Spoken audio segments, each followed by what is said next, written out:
Hello বন্ধুরা, আমি আবার ছাদে চলে এসেছি দুটো জার নিয়ে। জারে মাটি ভর্তি করে, নিচ থেকে মাটি ভর্তি করে একদম রেডি সেডি করেই নিয়ে এসেছি। আর আজকে আমি আরও দুটো গাছ, দুটো না, এখানে নীলকণ্ঠ গাছের অনেকগুলো চারা আছে। নীলকণ্ঠ গাছের চারা আমি নিয়ে এসেছি। সেদিনকে আমি বোনের বাড়ি গিয়েছিলাম, ছোটো বোনের বাড়ি। তো সেইখান থেকে যাদের বাড়ি থেকে আমি জল গোলাপ গাছটা নিয়ে এসেছিলাম, আমার বোনের আমার বুনাইয়ের বন্ধুর বাড়ি থেকে, তাদের বাড়ি থেকেই ঘেরা থেকে নীলকণ্ঠ গাছের এই চারাগুলো পেলাম চোখের সামনে, ওর জন্য নিয়ে নিলাম, না হাত ছাড়া করলাম না। এখন যা দেখছি ফেসবুকে বা চারিদিকে নীলকণ্ঠ ফুলের এত চাহিদা, এতদিন তো শুধু পুজোতেই লাগতো জানতাম, তো এখন শুনছি নীলকণ্ঠ ফুলের চাও খাওয়া যায় আর খেলে খুবই উপকার। তা আমিও ভাবছি স্টার্ট করব। তো তার জন্য তো আমাকে অনেক ফুল জোগাড় করতে হবে, শুধু পুজোর ফুল। আবার যা গাছ আছে মোটামুটি আমার পুজোর ফুলটা হয়। আর নিচের গাছটা তো ছাগলে খেয়েই নিয়েছে, সেটা তো তোমাদের দেখিয়েইছি। ওর জন্য ছাদে দিচ্ছি আরও গাছ।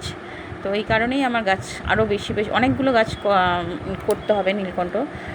তোমরা যদি মনে করো যে গাছ তো রয়েছে, নীলকণ্ঠ গাছ আবার কেন বসাচ্ছে, পাগল আছে নাকি, তো এই কারণেই আমি বসাচ্ছি। আর এটা হচ্ছে নিশিপদ্ম বলে এই গাছটা, রাত্রেবেলা ফোটে আর খুব সুন্দর গন্ধ। রাতে ফোটে, রাতের মধ্যেই আর কি, সকালে উঠে ওটা আর দেখা যায় না। রাতে বলে নাইট কুইন বলে, অনেকে নাইট কুইন বলে, আর নিশিপদ্ম বলে, আমাদের গ্রাম অঞ্চলে নিশিপদ্ম বলে। তো এটাও আমি একটা বোনের বাড়ির ওখান থেকেই পাশের ওদের একজন, ও খুব গাছ ভালোবাসে, ওই বাড়ির ছেলেটা, ও প্রচুর গাছ করে, তো তার বাড়ি থেকে আমি এটা নিয়ে এসেছি। তো আজকে এই দুটো গাছ বসালাম, আজকের এটাই আমার ব্লগ। তো টাটা বন্ধুরা, সবাই ভালো থেকো।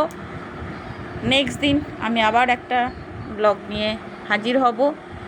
তা গাছে কিছু সার করেছি সেগুলো দেব।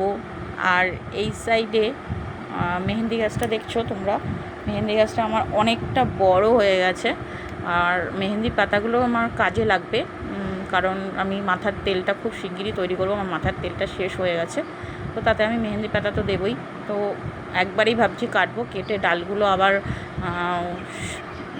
ডালগুলো আবার চারা তৈরি করার কাজে লাগাবো, আর পাতাগুলো নিয়ে আমি তেল তৈরি করব। তো এইটা হচ্ছে এবারে আমার আর একটা গাছ, ক্যামেরাটা একটু এই সাইডে করলে ভালো হয়, ফোনটা একটু এদিককে নিয়ে এসো। আমার আর একটা গাছ তোমাদের সাথে দেখিয়েছিলাম, ছোট্ট ছিল, পিঙ্ক কালারের থোকা জবা। যখন ফুলটা ফুটবে তখন তো আমি তোমাদের সাথে অবশ্যই শেয়ার করব।